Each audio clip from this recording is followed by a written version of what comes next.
ये दिल्ली के जो दिल्ली देहात के गांव हैं 360 गांव, उनकी पंचायत थी, जो कि दिल्ली देहात के हमारे जो अध्यक्ष हैं सुरेंद्र सोलंकी जी, चौधरी सुरेंद्र सोलंकी जी ने इस पंचायत का उद्घोष किया हुआ था, जो यहाँ पे हुई है। और उसमें मुद्दे रखे गए हैं जो दिल्ली देहात से हाउस टैक्स वसूली की जा रही है उसके संदर्भ में।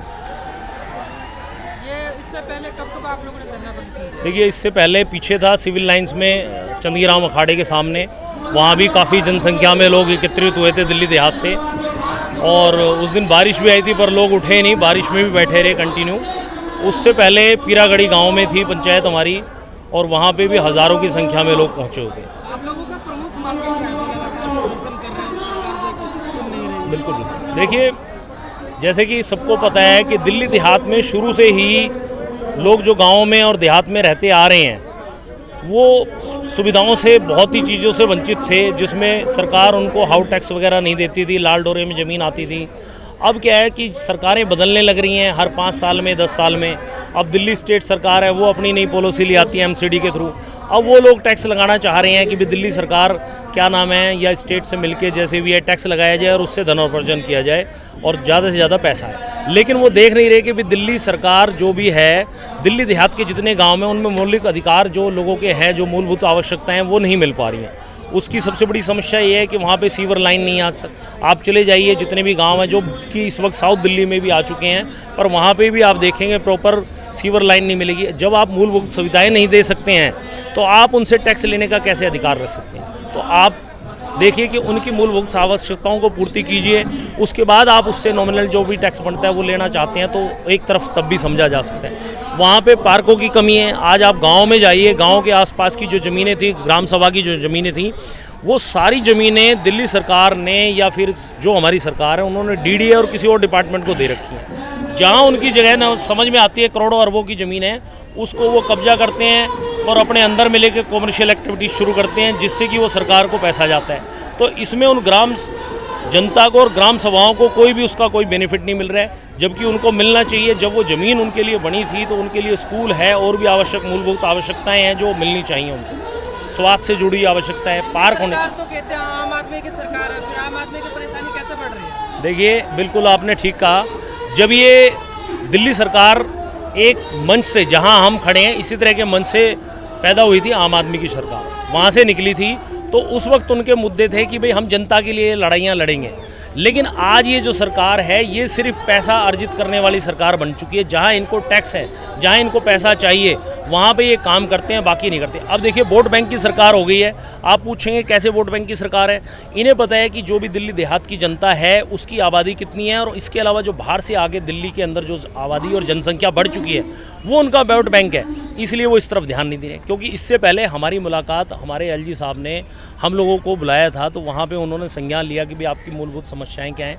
तो उनके साथ संदर्भ में बातचीत हुई है, उन्होंने हमें आश्वासन दिया कि भाई हम इसके संदर्भ में कार्य करेंगे और इसको दूर करेंगे। लेकिन फ्री का जो उन्होंने vote bank yes vote bank बना लिया, तो उसको कैसे आप लोग परिवर्तन करेंगे? देखिए, हम वोट बैंक को परिवर्तन करने में हमारा कोई वो नहीं है। हम अपने मुद्दे पे हैं कि भाई हमें जो हमारा जो गांव देहात है उसकी जो ज़मीनें हैं वो उनको ऐसे कैसे दी जाएं जिससे वो उसके ऊपर एक गांव देहात के लोगों के लिए डेवलपमेंट काम किया जाए। दूसरा, जो टैक्स उनसे अननेसेसरी वसूला जा रहा है उस टैक्स को ना लिया जाए या उसमें रिबेट दी जाए, जिससे कि उन आदमियों को कम से कम उनकी जो प्रॉपर्टियां हैं, ज़मीन है, जिसके बदले में आप बहुत सी चीज़ें लेते हैं, या तो उनको सुविधा दी जाए। उनको सुविधा नहीं दे रहे हैं तो फिर आप टैक्स भी नहीं ले सकते। लेकिन दिल्ली राजधानी क्षेत्र है, शहरीकरण होना यहाँ निजी है, तो इसका विरोध आप लोगों को तो पहले से करना चाहिए। हाँ, हम कब नहीं कर रहे हैं, आपको पता है 1957 से इसका विरोध चलने लग रहा है, और कितनी दफ़े यही विरोध क्या नाम है हमारे राजनेताओं के थ्रू एमसीडी में गया। एमसीडी ने इसको पारित किया कि भाई हाँ, हम इस हाउस टैक्स को छोड़ेंगे। लेकिन क्या होता है, जब वो मान जाते हैं उसके बाद उस पर एक प्रारूप तरह से कानून बनना चाहिए, जो कि नहीं बन पाता है। यहीं पे जाके हमारी सारी कहानी अटकती है कि ये कानून नहीं बन पाता, सारी चीज़ें लागू हो जाती हैं और कुछ साल के लिए उसको ढोल दे दी जाती है और छोड़ दिया जाता है। सर, एक सवाल मेरा है कि उत्तर प्रदेश में जैसे आपके बगल में नोएडा है ना, तो वहाँ पे भी जो मौलिक ज़मीनें हैं जिनकी पहले से, क्या उनमें हाउस टैक्स नहीं लगता है? क्या वो हाउस टैक्स नहीं देते हैं? देखिए, उत्तर प्रदेश की जो सरकार है उनका अपना एक नज़रिया है काम करने का, और वहाँ के लोगों को ज़मीन से जो पैसा मिला है वो बड़ा अच्छा पैसा मिलने लग रहा है, जो डेवलपमेंट होने लग रही है। बाकी उत्तर प्रदेश में तो अभी भी आप देखेंगे तो 80% अभी भी खेती बाड़ी है, 20% सिर्फ नोएडा। पूरे नोएडा की बात कर रहा हूँ, पूरे उत्तर प्रदेश की बात नहीं कर रहा हूँ। हर जगह पे शहरीकरण नहीं हुआ है, लेकिन नोएडा में आपके ही बगल में नोएडा है, लेकिन वहाँ तो हुआ है ना थोड़ा सा डेवलपमेंट। वहाँ के गाँव लाल डोरा जो है वो दे रहे हैं हाउस टैक्स। नहीं, वो नहीं दे रहे, वो नहीं दे रहे, हाउस वही मैं टैक्स पूछ रहा हूँ। नहीं दे रहे। देखो लाल डोरा जो क्या था, लाल डोरा कंसेप्ट जो है ये बहुत पुराना कंसेप्ट है। 1860 में फर्स्ट टाइम अंग्रेजों ने इसको इम्प्लीमेंट किया था। अगर लाल डोरा के अंदर आपको किसी भी तरह का टैक्स नहीं दिया जाएगा। गवर्नमेंट जो ग्रामीण क्षेत्र के लोग थे उनको कुछ उसमें डिस्काउंट दी गई थी, लेकिन धीरे धीरे करके शहरीकरण के नाम पे अब ये ग्रामीण क्षेत्र के लोगों से भी पैसा कुछ ऐंठने की कोशिश कर रहे हैं। और जैसे भाई साहब ने भी प्रवासी वाली बात करी, क्या प्रवासी भी तो पिछड़े हैं इसमें? क्या प्रवासी ग्रामीण क्षेत्र में नहीं रह रहे हैं क्या?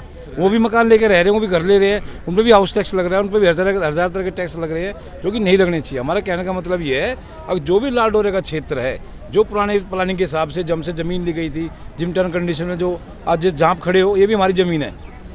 जहाँ आप खड़े हैं आज ये भी हमारे दिल्ली गांव के देहतों की किसी गांव की ज़मीन है, लेकिन वो सब झूठ बोल कर ज़मीन ले ली गई। अब ज़मीन अब तो बची नहीं। अब सोचे हाउस टैक्स के नाम पे इन ग्रामीण क्षेत्रों से कुछ पैसा लूटा जाए, ये पॉलिसी है, इसके खिलाफ हम खिलाफ। डूब क्षेत्र की जमीन तक सुरक्षित नहीं है, ऐसे में आप कैसे कह सकते हैं कि आपकी जमीन सुरक्षित रहने? डूब क्षेत्र तो अलग मैटर हो गया भाई साहब। वो तो सरकार का और जो है इसके भूमाफिया के देखो, सरकार के, उसमें भी बिल्डिंगें बन रही है, उसका वो उसका फॉल्ट किसका समझते हो आप? के समर्थन से उसका उसमें किसका फॉल्ट समझते हो आप? उसमें सरकार का फॉल्ट है उसमें तो। इस बार सरकार को क्या जवाब ग्राम सभा की जमीन सरकार तो पैसा लेके बनवाती है भाई। अब मैं हमारी आपको आपकी थोड़ी बताता हूं, चलती इस है। तरफ भी मैं आपके थोड़ा सा आपका ध्यान वो करना चाहूँगा।